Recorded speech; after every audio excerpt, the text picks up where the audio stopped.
नमस्कार, स्वागत छ कार्यक्रम खोज खबरमा। म पुष्कर खतिवडा। समाजमा भएका हरेक घटनामा हाम्रो नजर।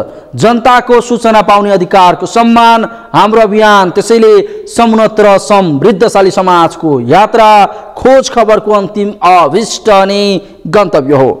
एउटा सडक निर्माण सक्न कति समय लाग्ला? यदि त्यो सडक केवल केही किलोमिटरको मात्र भए यसको निर्माण गर्न कति समय लाग्ला? 1 वर्ष, 2 वर्ष?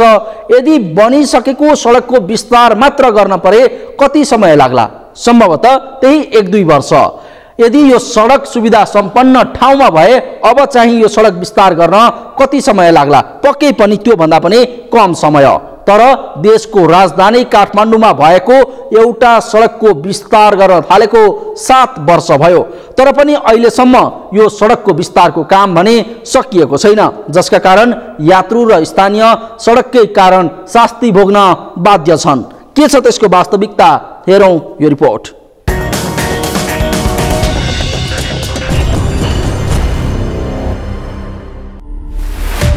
देशको राजधानीकै सडकको अवस्था बेहाल।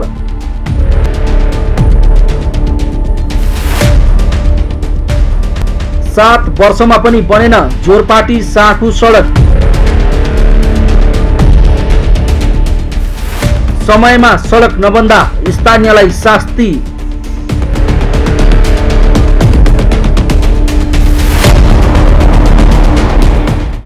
जोरपाटीदेखि साँखुसम्मको सडक निर्माण सुरु भएको 7 वर्ष बितिसक्यो। तर काम सुरु भएको लामो समय बितिसक्दा पनि अझैसम्म यो सडक निर्माणको काम सम्पन्न हुन सकेको छैन, जसका कारण सडकको दुरावस्था यस्तोसम्म भइरहेको छ।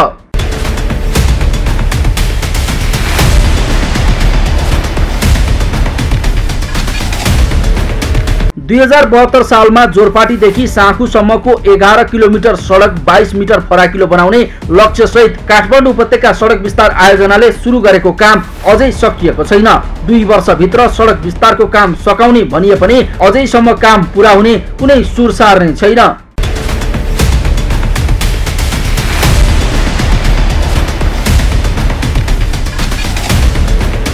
सडक विस्तारका क्रममा स्थानीयले माग गरे अनुसार मुआब्जा र क्षतिपूर्ति दिन नसक्दा सडक विस्तारको काम 6 वर्षसम्म अलपत्र बनेको छ। अहिले भने मुआब्जा र क्षतिपूर्ति विवाद टुङ्गो लागेको छ। तर पनि विभिन्न बहानामा अझै पनि सडक विस्तारको काम हुन सकेको छैन, जसका कारण सडक घाम लाग्दा धुलाम्बे र पानी पर्दा हिलाम्बे हुने गरेको छ। अहिले सुक्खा मौसममा यस सडकबाट स्थानीय यात्रु, सवारी चालक र सर्वसाधारणले हुने सम्मको शास्ति भोग्न बाध्य छन्, जसलाई स्थानीयले नियति मान्न थालिसकेका छन्। धेरै समस्या परेका छन्, धेरै समस्या पर्छ। आजदेखि होइन, आजभन्दा 7 वर्ष अघिदेखिको यो बाटो बनाउने भनेर कति नेता आए, कति के गरे, अझ बनाएको छैन। 2 महिना भन्यो, 3 महिना भन्यो, 4 वर्ष भन्यो, 5 वर्ष भन्यो। यो कालले भएन। वीरगन्जमा आइपुग्यो पापी रेल, ठुलो खाइ बस्ने हो कतिन्जेल। उनीहरू त धनी छन्, धन्दा न गरिबले के खालान् भन्न थाले, ठुलो खाएर बस्ने। तर 7 वर्ष अघिदेखि गर्न नसके यो के हेऱ्यो सरकारले? उयो मान्छे काटी मार्ने भयो, एक माने सरकारले के गर्ने हो भने जस्तो भइसक्यो। कति वर्ष भयो यहाँ हिँडेको, आजसम्म यस्तै बाटो देखेर ठुलो खाएर बस्ने त हामी। यो बाटो चाहिँ विगत 6-7 वर्षदेखि नै बन्छ भनेर बनिरहेको छैन होइन। अनि यहाँ चाहिँ हिँड्दाखेरि चाहिँ एकदमै धेरै शास्ति छ हामीलाई। जस्तो कि बाटोहरूमा खाल्डाखुल्टी छ, पानी जमेको छ। अफिस जाने क्रममा चाहिँ म र मेरो एकजना दाइ हुनुहुन्छ, हामी 2 जना चाहिँ स्कुटरमा जाँदाखेरि स्कुटर पनि बाटोको बिचमा फसेर हामीले जुत्तासम्म एकदम हिलो बनाएर हिँडिरहेका थियौँ होइन। एकदमै धेरै हामी जस्तालाई चाहिँ एकदमै धेरै शास्ति छ। नेताहरूको चाहिँ कहिले पनि यो बाटो बनाउनेतिर चाहिँ ध्यान आकर्षण भएन होइन। हामीलाई चाहिँ एकदम शास्ति भएको कारणले चाँडोभन्दा चाँडो चाहिँ हामी चाहिँ यहाँको सर्वसाधारण, यहाँको स्थानीय बासिन्दाको हिसाबले चाहिँ हामी चाँडोभन्दा चाँडो चाहिँ बाटो बनोस् भन्ने चाहन्छौँ। चाबेलदेखि साँखु सडक खण्डको विस्तारका लागि 4 खण्डमा विभाजन गरी ठेक्का दिइएको यो सडक खण्ड विस्तारको काम बाँडिएको थियो। बागमती पुलदेखि थली उकालोसम्मको 2.4 किलोमिटर सडक विस्तारको जिम्मा लिएको वज्रगुरु च्याङमिला खानी जेबीले 79% काम गरिसकेको छ। उक्त कम्पनीले नै जिम्मा लिएको थलीदेखि ब्रह्मखेलसम्म 3 किलोमिटर सडक विस्तार 75% पूरा भएको छ।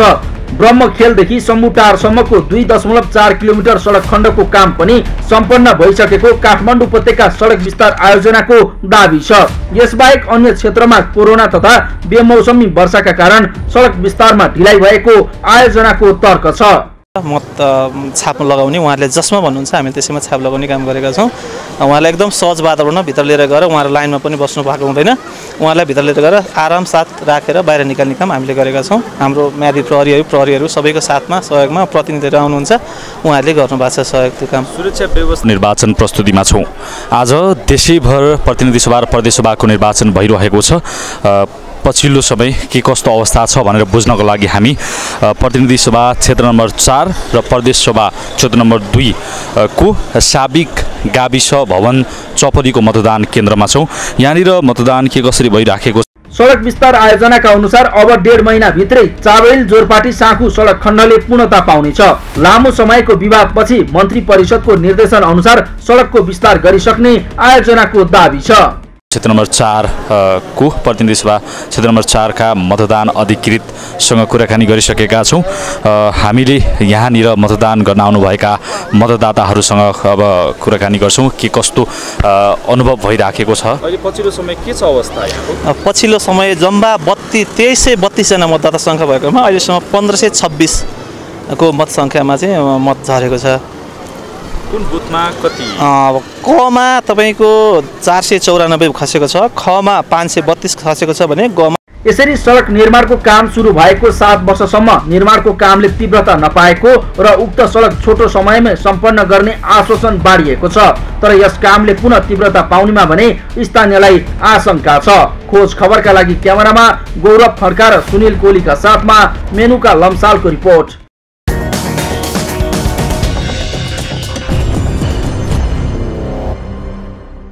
हो जोरपाटीदेखि साँखुसम्मको सडक निर्माण सुरु भएको 7 वर्ष बितिसक्यो, तर काम सुरु भएको 7 वर्षसम्म पनि अझै सम्पन्न हुन सकेको छैन। सडक निर्माणको जिम्मा पाएको काठमाडौँ उपत्यका सडक विस्तार योजना स्थानीयको विवाद, कोरोना र बेमौसमी वर्षाका कारण समयमा काम हुन नसकेको तर्क गर्छ। तर यसरी समयमै सडक निर्माण हुन नसक्दा सडक घाम लाग्दा धुलाम्मे र पानी पर्दा हिलाम्मे हुने गरेको छ, जसका कारण यात्रु र स्थानीयले शास्ति खेपिरहेका छन्। कार्यक्रममा एकैछिन ब्रेकपछि सर्लाहीमा नपुगेको बिजुली सम्बन्धी प्रसङ्ग उजागर गर्नेछौँ, हेर्दै गर्नुहोला।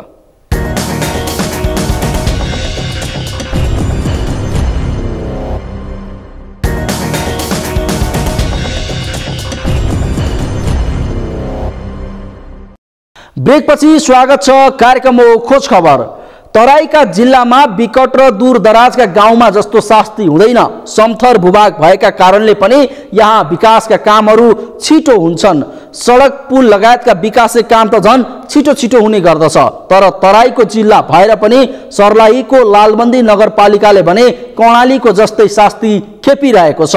लालबन्दी नगरपालिका वडा नम्बर 14 मा पोल गाड्ने र तार टाङ्ने काम भएको 3 वर्ष भयो, तर विडम्बना अझैसम्म विद्युत सेवा भने सुरु भएको छैन, जसका कारण स्थानीय अझै पनि अँध्यारोमा बस्न बाध्य छन्।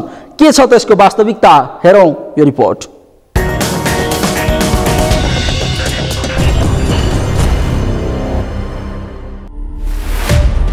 सर्लाहीको लालबन्दीमा कर्णालीको शास्ति।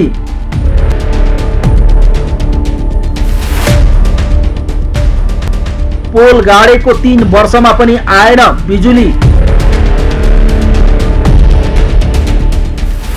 ट्रान्सफर्मर विवादले जनता अँध्यारोमा।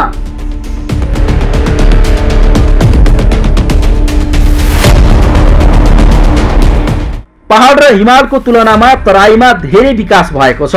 समतल भूभाग भएर पनि तराईका जिल्लामा विकास निर्माणका काम गर्न सजिलो हुन्छ। तर विडम्बना भनौं तराईको जिल्ला भएर पनि सर्लाहीमा भने विकास निर्माणको काम सधैँ कर्णालीमा चाहिँ कछुवा गतिमा हुने गरेको छ। तराईको सुविधा सम्पन्न त्यसमा पनि नगरपालिका भएको लालबन्दी नगरपालिका वडा नम्बर 14 का जनता अहिले पनि बिजुली बत्ती बिनाको जीवन काटिरहेका छन्।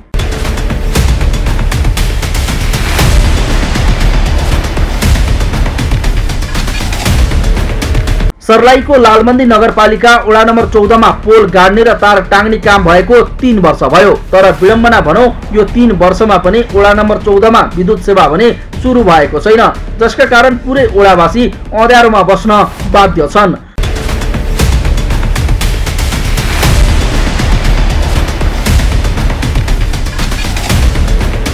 आर्थिक वर्ष 2076-77 मा नेपाल विद्युत प्राधिकरणले बेक्का लगाएर पोल गाड्ने र तार टाङ्ने काम भएको 3 वर्ष भयो।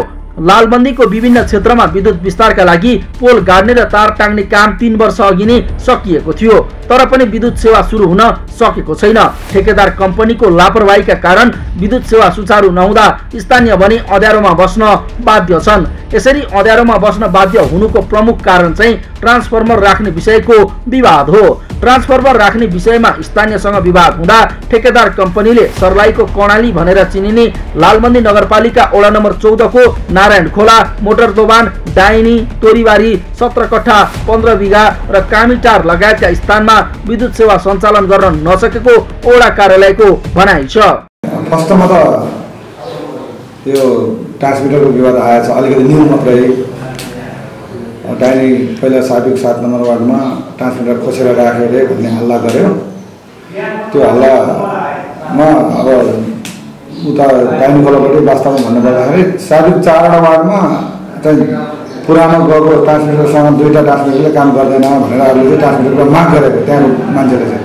सरकारटोलीहरूले चाहिँ त्यहाँबाट एउटा मात्रै राखेर छ। हुन त त्यहाँको जनप्रतिनिधिले चाहिँ यहाँ यतिवटा चाहिन्छ भनेर भनेको साह्रै सर्वे गरे होला, अनि त्यो सर्वे कम भएर त्यो विवाद भएर कति बनेन। न्यू चाहिँ उनीहरूको बिचमा आएर फेरि ठेकदारहरूलाई पनि अब 2 वर्ष 3 वर्ष भइसक्यो लाइन बाँधेर। पहिला वडा अध्यक्ष कार्यकालमा पनि त्यो विवाद भएर त्यसै बस्यो। अनि त्यो म चाहिँ वडा अध्यक्ष भइसके पछाडि मैले तुरुन्तै त्यो विवाद सल्टाइदिएँ। त्यो सल्टिसक्दा पनि ठेकदारहरूले भोलि भन्ने पर्सि भन्ने अर्को गाउँमा काम गर्ने हिँड्ने यिनीहरूको मोटामोटी पैसा चाहिँ निकालिसकेको छ। त्यही भएर यिनीहरू वास्ता नगरेको। अनि म विद्युत प्राधिकरणको हाकिम भएको ठाउँमा पटक पुगेँ। म 4-5 पटक त पुगिसकेँ। मैले निवेदन पनि 3-4 दिइसकेको छ। 14 नम्बरमा बत्ती बजाएको छैन, लाइन तानेर 3 वर्ष भइसक्यो, के हो तपाईँहरूले किन भनेर। अनि हाकिम साहबलाई फोन गरेर सोद्धाखेरि हाकिम साहब के भन्नु भने मेरो हातमा छैन, ठेकेदारको हातमा हो। अब ठेकेदारहरू कता छ भन्ने कुरा गर्नु।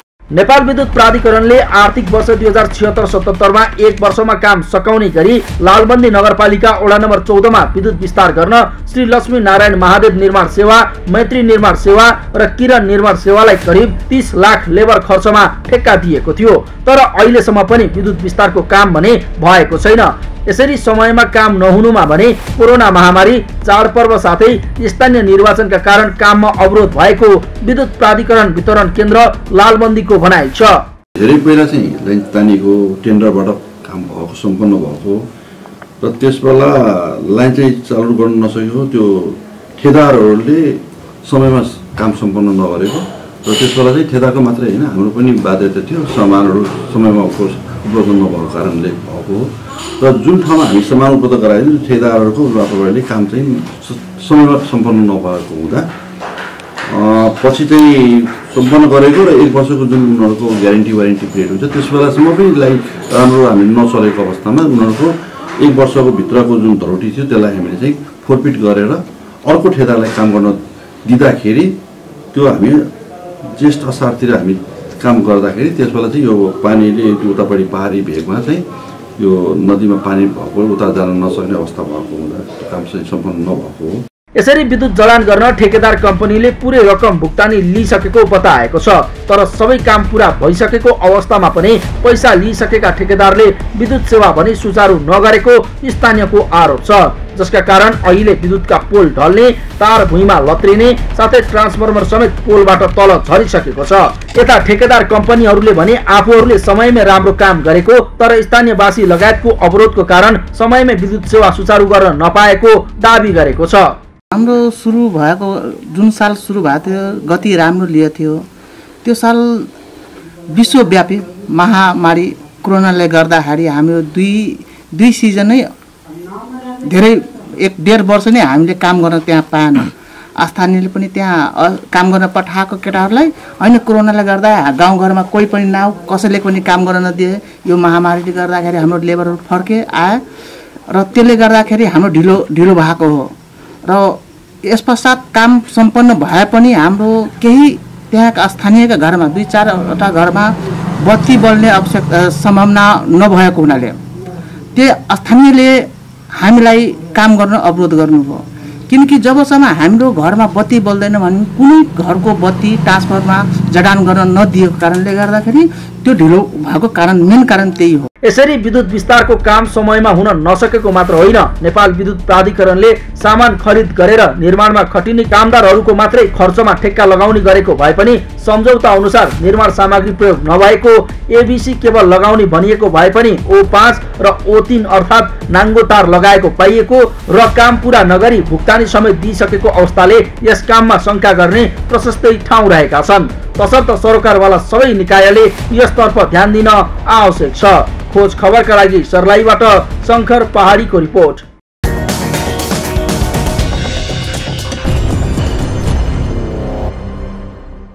हो, सर्लाहीको लालबन्दी नगरपालिका वडा नम्बर 14 मा पोल गाड्ने र तार टाङ्ने काम भएको 3 वर्ष भयो। तर विडम्बना यो 3 वर्षमा पनि लालबन्दीको वडा नम्बर 14 मा विद्युत सेवा सुरु भएको छैन।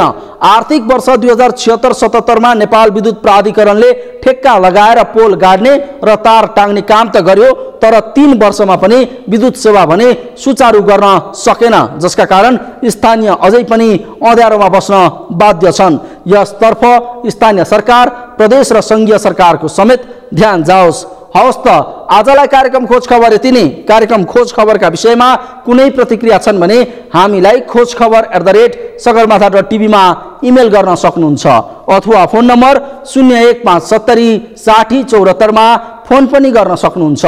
लुकेका र लुकाएका खबर निरन्तर जारी छ। नेपालको पहिलो न्युज च्यानल सगरमाथा टेलिभिजन हेर्दै गर्नुहोला। नमस्कार।